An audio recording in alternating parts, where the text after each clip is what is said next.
Hello, I'm attorney Tammy Saltzman, and you are watching Divorce Connection Network. Today I'm pleased to introduce you to Lori Crabtree. Hi, Lori. Hi, Tammy. Thanks for having me. Oh, welcome. We have a really good topic today. The topic we're going to talk about is credit restoration.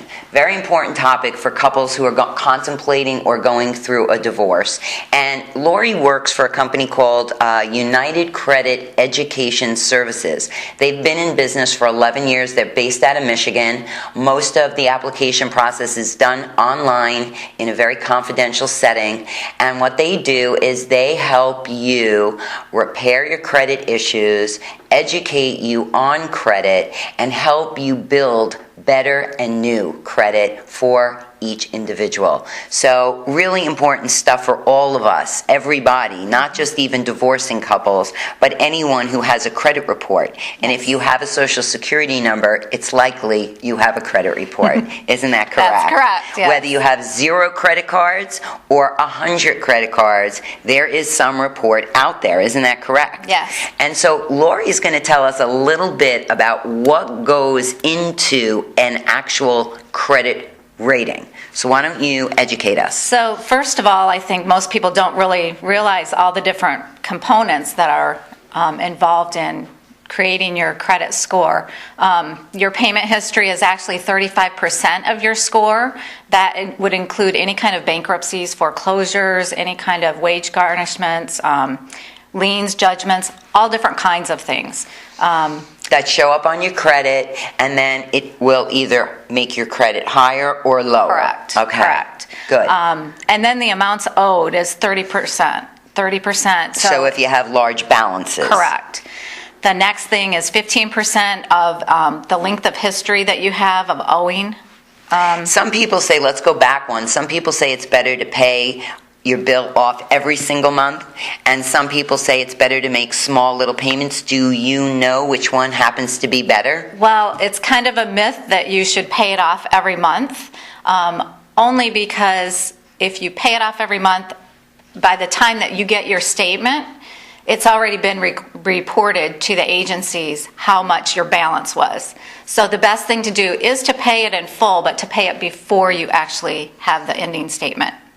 That way you're building your credit by using it, paying it off, but paying it off before it's reported. Okay, very good. So let's go back. What's the next thing that Okay, so goes the next into it? one would be your the types of credit used, and that's 10%. So types of credits would be? Credit cards, retail accounts, mortgages. Loans, mortgages, all different kinds of credit that is pulled. And so they look at the different types, and that goes Correct. how much percentage? 10%. 10% of that is calculated, okay. And then 10% is obviously just new credit and any inquiries. Okay. So, quite often in a divorce case, you might have a lot of credit card debt. A lot of divorces happen because of financial issues. That's one of the top reasons couples get divorced, because of financial stress. It could be that your house is upside down and your mortgage is greater than the value of your house. And it could be that you have a lot of credit card debt and you can't get out from under.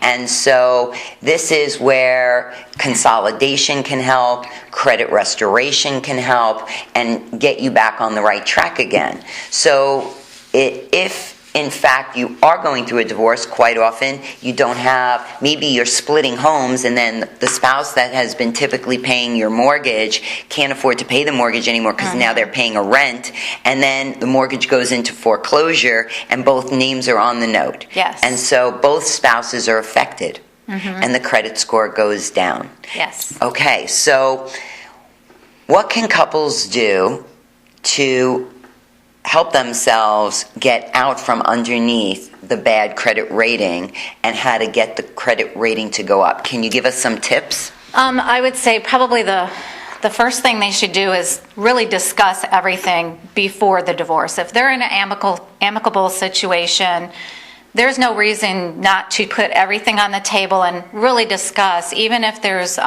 credit card debt, how it's going to be addressed. Not only verbalize how it is, but have that be part of your agreement. Okay, good. So you know who's responsible. You don't feel like you're left in the lurch. That's great. That's great advice. And a lot of times couples take debts that are in their name and not, they just say, you take what's in your name and I'll take what's in my name. Yeah. And sometimes we have joint debts, which we talked about in many other episodes. And what do we do about those? Yes. The other thing I already mentioned, that you don't want to really just pay off any kind of collection and think that that's going to help your credit build. When you pay off, you pay off any creditor, any kind of collection. Doesn't matter whether or not it's paid off. It really matters that it's reported to all 3 credit bureaus. So what you're saying is you may pay off a hospital bill, say, for $350. It's been showing up and showing up and showing up, but yet the hospital doesn't ever report to the credit agency that that bill has been paid in full.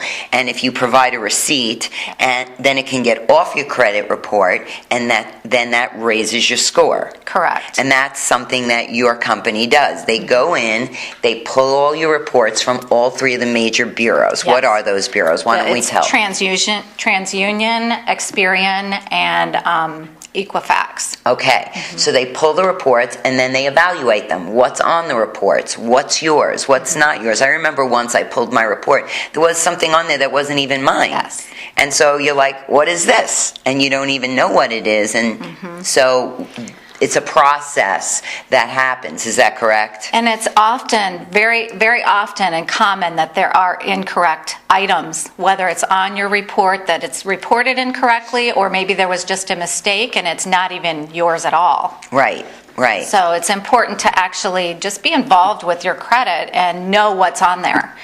A funny stat that I came across is like, what was it? 80% of all credit errors people aren't even aware of. So I think just being involved in knowing what's on your credit and being actively involved in cleaning it up and making it correct.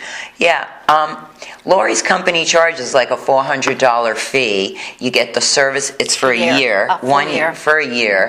And at the end, it has 100% satisfaction guarantee. You can't go wrong with something like that. It makes it just like simple to kind of give it. I find that when I work on my own things, I get so aggravated and so frustrated, and I have this emotional attachment to my reputation or my whatever it is.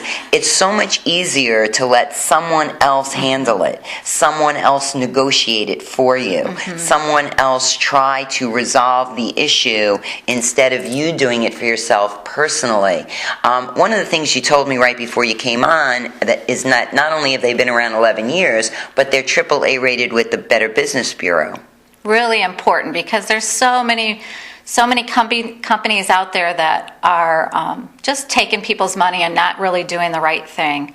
And once people have a bad experience, it's really difficult for them to find a company or even just have the encouragement to go forward with trying to fix their credit. Right. You have to be really careful who you give your information to as well, and what is the security measures that they have in place on their servers to prevent a hacking event and all of these types of things. I can say that Lori and I have known each other a while. I've referred her business, and her company does a great job, and we're very pleased to have her here on the show.